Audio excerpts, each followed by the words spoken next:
Hey everybody, it's Melissa. I'm making embellishments for the Christmas album I'm fixing to start, and I'm making chipboard buttons right now.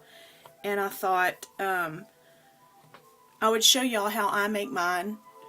I'm sure there's other videos, I just have never checked it out. But this is what I use. I have the little, tiny little Cuttlebug, what do they call them, slices or whatever, circles that I use, or you can use the Sizzix circles too, or just any circle die, the sewing room die that has the button on it. I use all of those, and these do cut the thicker chipboard. This is the graphics chipboard that I'm using, the real smooth surface. But you could use any chipboard. I just happen to have this. I get it at scrapbookpal.com. Anyway, all I'm using is, this is one of the finished buttons. And I've already punched out a lot of circles, as you can see. And get out your circle punches also that are in the corresponding sizes. Makes life much easier, although you don't have to have those. You can glue the paper on in little squares and then cut around it and sand it. So you don't have to have the circle punches by any means. I use a little needle tool to poke my holes, and also I use the embossing tools for other things. So you'll need that and maybe a bone folder. Anyway, let's get started. The first thing I'm going to do is choose what I'm going to punch out. I think I'll do a large button so it's easier to see.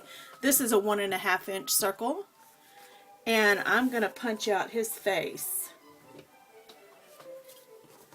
So let me see if I can get this. I know he's upside down, but okay.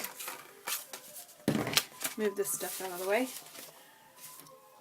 The way I used wet glue on mine, because I may want to go back with glossy accents on some of these and make them shiny.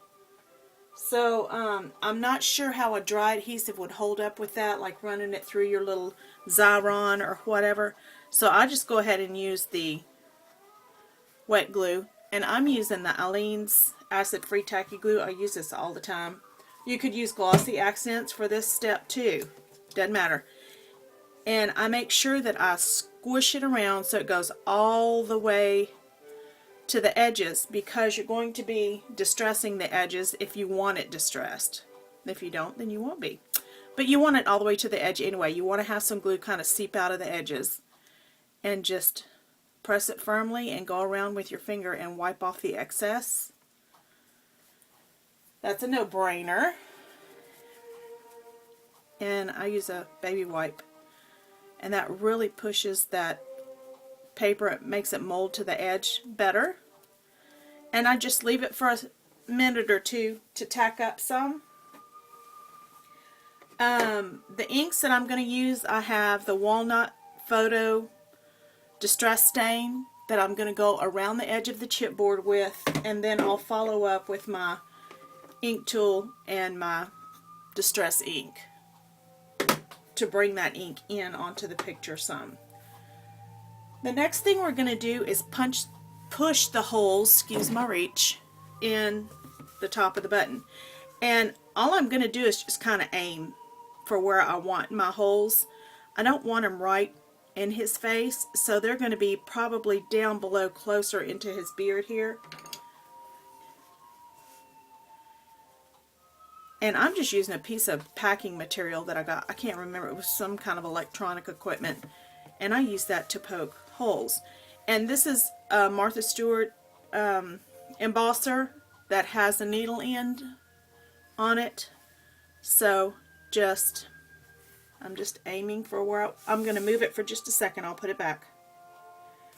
Okay, this is where I'm going to put my first hole. And the reason why I'm using this needle tool is because I want the hole big.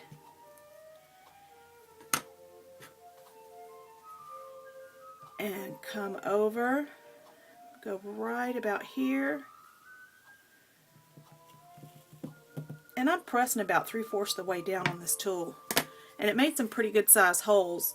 But I'm going to go back with one of the ball ends of the embossing tool and press around the edge to really get that paper down inside the hole well.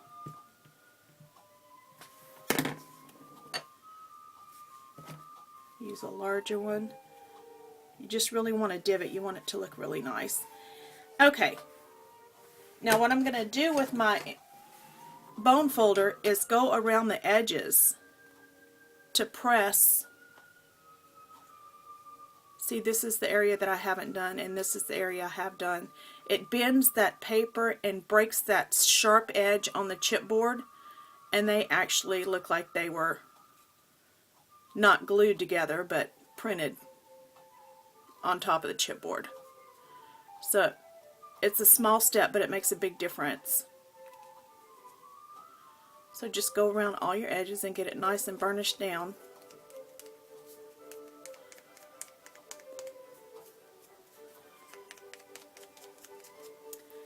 And then I'm going to take the distress stain and go around the edges to make it really dark and kind of hide that chipboard a little bit. And then immediately before it dries, I'm going to go back with my ink tool in my Vintage Photo ink and come up into the picture some.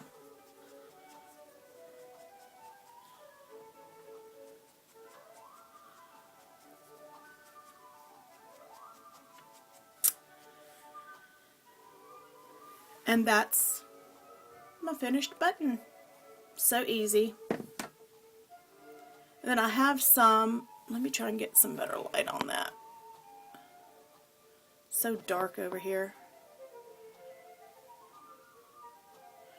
And I have some kind of an antique gold floss that I'll put through it like I did on this one.